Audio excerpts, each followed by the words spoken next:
ఇలాంటి ఇవి మాటలు రాజకీయాల్లో కామన్ రైట్. శ్రీనివాసరావు గారు, ఇక్కడ ఇంకొక అంశానికి వస్తే సోషల్ మీడియా అండి. పర్టికులర్గా వైసీపీలో ఉండే సోషల్ మీడియా అప్పుడు అధికారంలో ఉండి వాళ్ళ మీద కేసులు పెట్టే ఇది లేదు, మేము ఏం చేసినా నడుస్తుందని చెలరేగిపోయారు. బాధితులుగా బాటలు పడిన వాళ్ళు వెళ్ళి కంప్లైంట్ ఇస్తే తీసుకునే దిక్కు కూడా లేదు అప్పుడు పోలీసులు కదా. మరి ఇప్పుడు కూడా అదే కంటిన్యూ అవుతోంది. ఇప్పుడు కూడా వాళ్ళు చెలరేగిపోతున్నారు భయంకరంగా.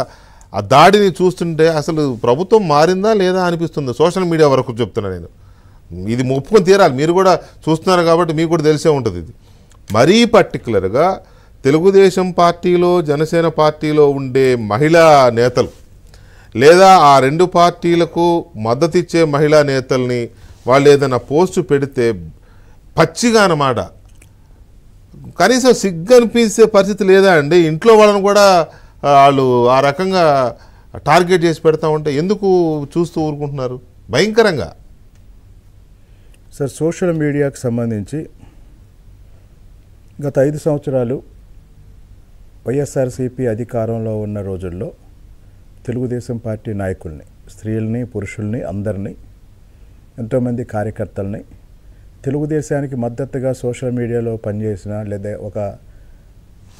ఒక పోస్ట్ ఫార్వర్డ్ చేసిన రంగనాయకమ్మ గారు లాంటి వాళ్ళని కూడా అత్యంత దారుణంగా హింసించారు, మానసికంగా, శారీరకంగా. ఇప్పుడు ప్రభుత్వం మారిన తర్వాత కూడా వైసీపీ సోషల్ మీడియా పోస్టుల్లో మార్పు రాకపోవటానికి ప్రధాన కారణం ఏంటంటే, ఏ స్థాయిలో వాళ్ళ మీద చర్యలు తీసుకోవాలో ఆ స్థాయిలో చర్యలు ఇంకా తీసుకోలేదు. మీ జాతకంతనం అది. ఆ స్థాయిలో తీసుకోలేదు. ఒక్క విషయం, ఇప్పుడు పాలనాపరమైన విషయంలో ఈ ప్రభుత్వం ముందు 2 దారులు ఉన్నాయండి. జగన్మోహన్ రెడ్డి లాగా వెళ్ళటమా, రాజకీయ కక్ష సాధింపు చేసుకుంటూ రాష్ట్ర అభివృద్ధిని, రాష్ట్ర పునర్నిర్మాణానికి ప్రథమ ప్రాధాన్యత ఇచ్చి మిగతా అంశాలు. ఇప్పుడు నేను ఒక విషయం చెప్తాను సార్, వైసీపీ సోషల్ మీడియా నన్ను చాలాసార్లు కామెంట్ చేసింది, చాలామంది నాయకులను కామెంట్ చేసింది, విజయ్ని కామెంట్ చేసింది, అందరిని కామెంట్ చేసింది. కానీ 5 ఏళ్ల వైసీపీ అరాచక పాలనలో బాధితుల్లో అందరికన్నా పెద్ద బాధిత ఎవరు? మా ముఖ్యమంత్రి గారు, మా ఉప ముఖ్యమంత్రి గారు, వాళ్ళ కుటుంబాల్లో మహిళలు. ఈరోజు వాళ్ళు ఏం ఆలోచిస్తున్నారంటే, ప్రజలు మనకు అధికారం ఇచ్చింది రాష్ట్రాన్ని గాడిలో పెడతామని, రాష్ట్రాన్ని అభివృద్ధి చేస్తామని, ప్రజలకి భవిష్యత్తుకి భరోసా ఇస్తామని. ఇదంతా చేస్తూ కూడా ఇందాక నేను చెప్పాను కదా, కార్యకర్త ఆలోచన విధానానికి, నాయకుడు ఆలోచన విధానానికి ఈ తేడా అర్థమైనప్పుడు ఏమర్థమైందంటే, ఇప్పుడు చంద్రబాబు నాయుడు గారు కూడా ఏం చెప్తున్నారు? చట్టబద్ధంగా అందరినీ శిక్షిస్తాము, ఎవరిని వదిలే ప్రసక్తి లేదు అంటున్నాం.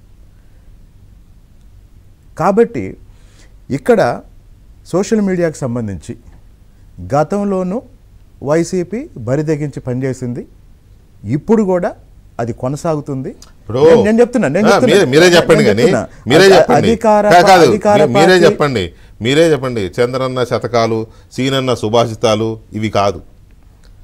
ఎన్నికల ముందు రెడ్ బుక్ అని లోకేష్ గారు ఒక్కడిని వదిలేదు లేదని చెప్పారా? ఇప్పుడు ఒక రెడ్ బుక్ ఓపెన్ చేశారో లేదో నాకైతే తెలియదు, కానీ జగన్మోహన్ రెడ్డి అయితే ఓపెన్ చేశాడు మీ రెడ్ బుక్ని. అవునా? మీ రెడ్ బుక్ని ఆయన ఓపెన్ చేశాడు. చేసి ఏదో జరిగిపోతూ ఉంది, రాష్ట్రపతి పాలన పెట్టండి లేకపోతే ఇంకోటి తీసుకురండి.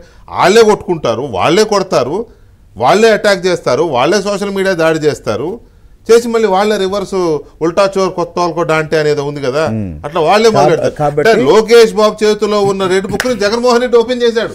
అందులో ఏముందో తెలియదు, రాష్ట్రపతి పాలన రండి రండి రండి అంటున్నాడు. ఏంటండి ఇది? చూడండి, జగన్మోహన్ రెడ్డి రెచ్చిపోయి స్టేట్మెంట్ ఇచ్చినంత మాత్రాన ఆ ట్రాపులో పట్టానికి ఇక్కడ పాలనా పరంగా చంద్రబాబు నాయుడు గారు సిద్ధంగా లేరు.